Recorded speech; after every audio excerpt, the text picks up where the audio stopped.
Token যার footballer তার। If এর এমন নিয়মকে অসম্পূর্ণ বললেন মোহনবাগান সচিব অঞ্জন মিত্র। অঞ্জন বাবুর যুক্তি, জটিলতা না আসলে কোনো নিয়মকে নিয়ে আলোচনা হয় না, তবে দল বদলে আইএফ এর এমন নিয়ম অসম্পূর্ণ। Incomplete. Contact is must. Contact ছাড়া প্লেয়ারের কোনো সাইন হবেই না, দ্যাট টু ফরেন প্লেয়ার।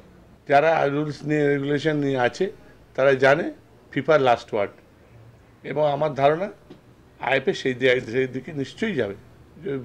ফিফার গাইডলাইন নামে আইএফএ যাওয়ার জায়গা কোথায়? না, নিজের সে তো কনস্টিটিউশন জানে না, লিগ্যাল লোক আছে। আইএফএ সচিব উৎপল গঙ্গোপাধ্যায় মোহন সচিবকে সমর্থন করছেন না, তবে এ নিয়ে মুখও খুলতে চান না। বিতর্কের মাঝে তিনি এ নিয়ে মুখ খুললে যদি আবার কোনো নতুন বিতর্ক হয়, তাই বেশ সতর্ক আইএফএ সচিব। এই সিচুয়েশনে যেখানে সাবজেক্টটা ডিসাইড করা হবে যদি না অ্যামিকেবলি সেটেল হয় প্লেয়ার স্ট্যাটাস কমিটিতে, আইনের কি ব্যাখ্যা, আমার কি ব্যক্তিগত মত, আইএফএ কি ডিসাইড করবে, এটা নিয়ে অ্যাডভান্স আলোচনার কোনো জায়গা নেই।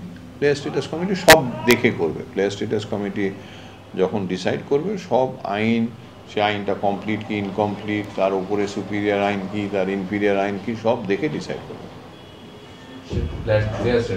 আপনার কি মনে হয় যে আমি এটা নিয়ে মন্তব্য করবো না। এই ব্যাপারটা রিজলভ হয়ে যাক, তারপরে আমি আমার মন্তব্য করবো।